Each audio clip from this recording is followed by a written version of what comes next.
You could say the St. Mark's School in Pittsfield is going to the dogs. Well, at least one anyway.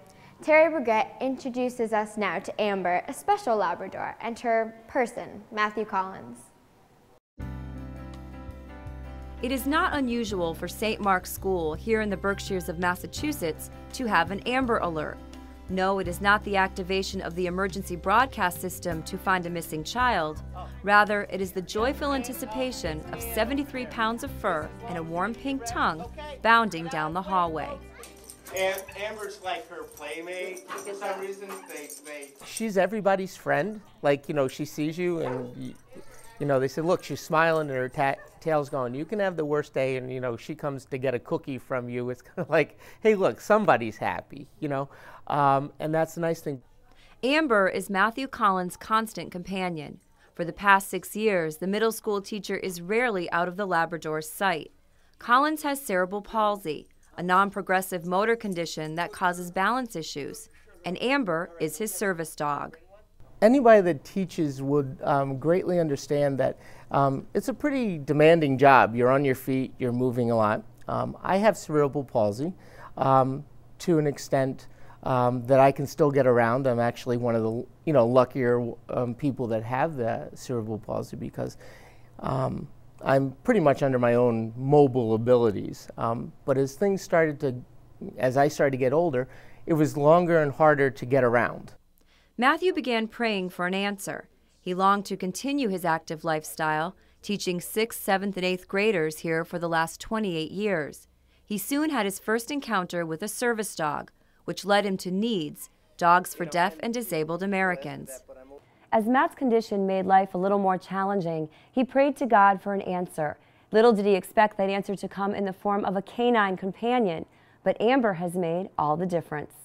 What I tell people, and it's really true, I said, okay, God, you want to keep me in the classroom, you got to find out a way to help me stay here, because it was getting harder and harder to move around, to navigate, and I was just tired at the end of the day. And I never thought that the answer to my prayer to God would simply be 4 paws and a tail. Matthew is proud to have his beautiful blonde always at his side. But Amber not only has looks, she's got brains, responding to some 50 commands, from fetching items to opening and closing doors and even getting the phone. Most importantly, she draws the necessary attention if Matthew needs help. She looks for my command, like if I was to fall, she looks to me to give her it's an all okay sign, like, you know, Amber, we're fine. And if she doesn't get that, she just gets very nervous and it attracts attention. After just 3 days in Amber's company, Matthew was able to shed the cane he used for 15 years. People ask that all the time, what does she do? And I will tell you 90% of what it is it's a companionship. We are everywhere together. I mean, we go to church, we go to the mall, you know, we go grocery shopping. And it's a companionship. She actually gives you confidence. When you have a physical issue, you're always worried about what happens if you know, I lose my balance or something like that. She gives you this companionship, like, okay, let's go, this is just another day. Trainers often warn service dog owners not to use the dogs in such a way that they themselves become lazy. Matthew has found the opposite is true. It is a partnership, giving him a reason to get up in the morning. You have to take care of her. You know, she's got to go out. She's got to be fed. She needs her treat. She needs her exercise. She senses what's going on. And if you believe it or not, she senses it by my body tension and how I hold the leash. If the leash is really tight, she knows, oh, this isn't like, you know, a cool day. So we'll go slow. Do I fall? Sure. Do I have my problems? Absolutely. But they tell you that your dog will change your life. And it really is. It's about a companionship.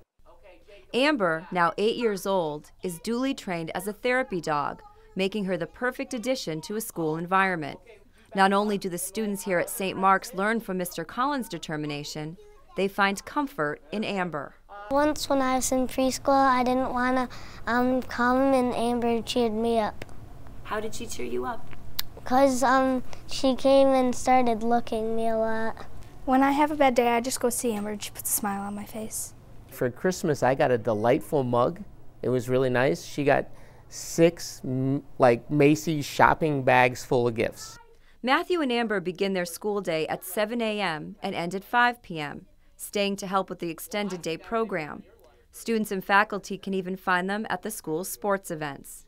I think my faith has always been very important to me, and I was Catholic school educated, so that along with, you know, the Sisters of St. Joseph have always said this is a very important part of who you are, and I embraced that. Long ago I learned that I had 2 choices when I was younger. Either I sat on the bench and just was quiet, or be an outgoing person, and this is who I am. But I have to credit that to my parents, who always said, well, go ahead and try it. You know, they didn't stop me from doing a thing. I think what I started to realize was there were many ways that I could, that prayer could have been answered. But what I've used is Amber is an extension of what I do, and an extension of actually my faith. People see, well, wait a minute, if he can still get out there and do it every day, then maybe I need to think about, you know, I try to use myself as an example. Like, I don't give up, guys.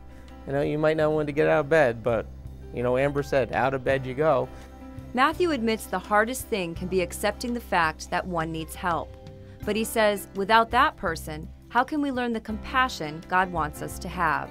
We all have a role to play. In Pittsfield, I'm Teri Breguet for Reel to Reel.